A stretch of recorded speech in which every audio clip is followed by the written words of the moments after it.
Hey, I'm Jeff Harbert, co-chair of Converge South 2012, and I'm sitting here with Amanda Changuris from Frederick, Maryland. Amanda, why don't you introduce yourself? I'm Amanda Changuris, and I work as a marketing and communications specialist at Frederick Memorial Hospital. Well, happy to be here with you. Here today. I know how to speak honestly. Good to see you. Finally meeting you face to face after being friends on Twitter and Facebook for over a year now. We met today at a NASA event here at Goddard Space Center ahead of the landing of the Mars Curiosity rover, which was a whole lot of fun. So it was very nice to finally meet you. Nice to meet you too. And looking forward to having you speak at the conference in October. Looking forward to it as well. So we're just going to do a little meet and greet for our attendees for the conference. So I have just some silly questions for you, if you don't mind. Of course. First question is, what are you speaking about at Converge South, and what can people expect to get out of attending your session?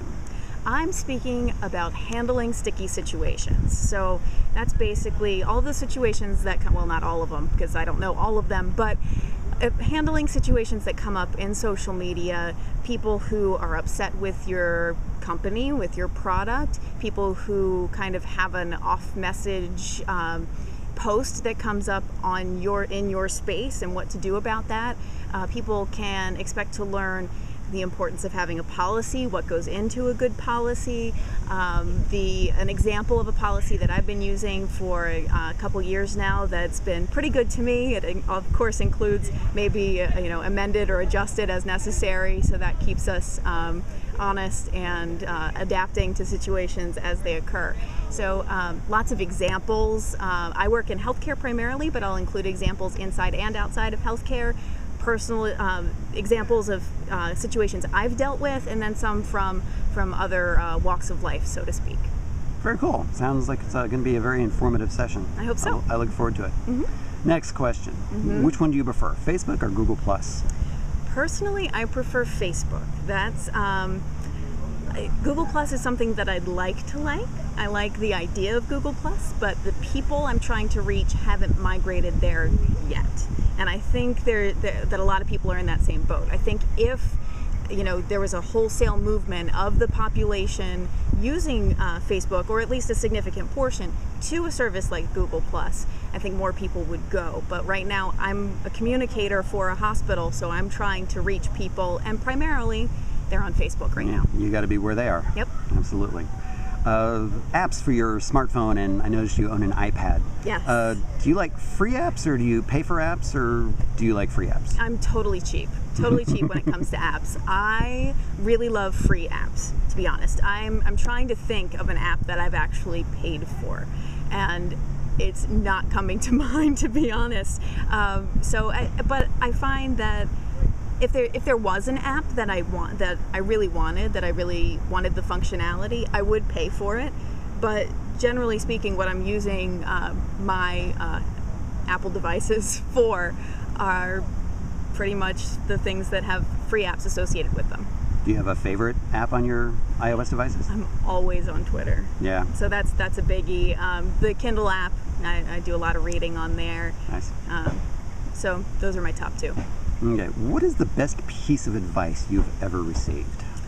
I'm going to take that from the social media perspective, social media advice, and that was to be there. To if you're going to do it right. Be there. Be in the space. Don't automate everything and just play like it's going to run itself. Be present.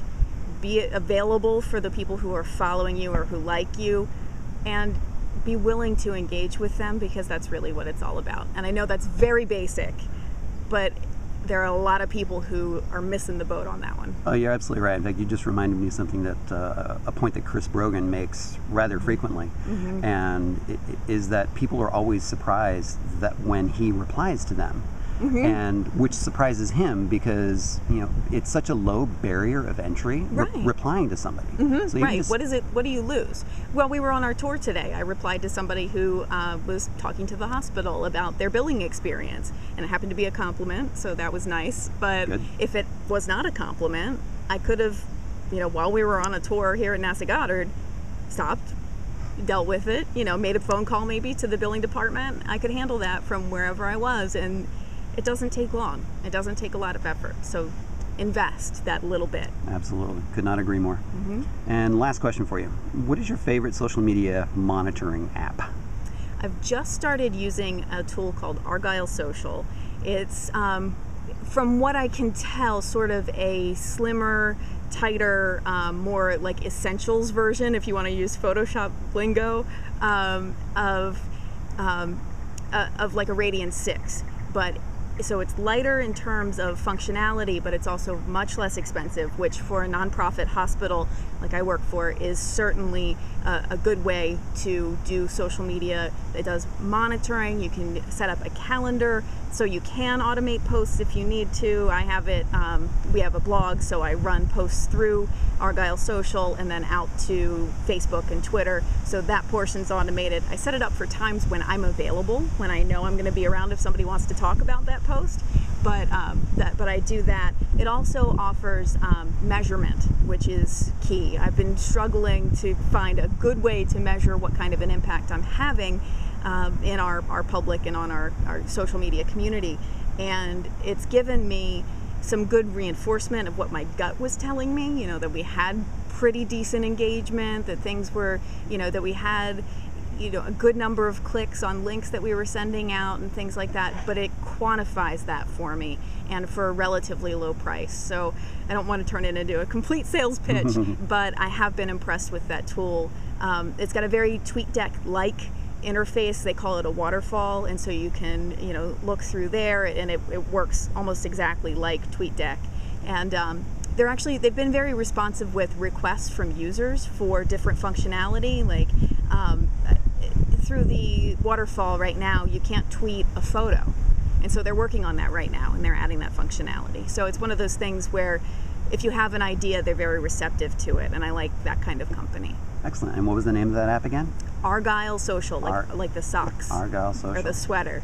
All right. Well, thank you very much for that, and thank you so much for sitting down with me today. Of course. Happy to do it. Very much looking forward to your session at the conference in October. Yeah. We'll see you then. Take care. Thanks.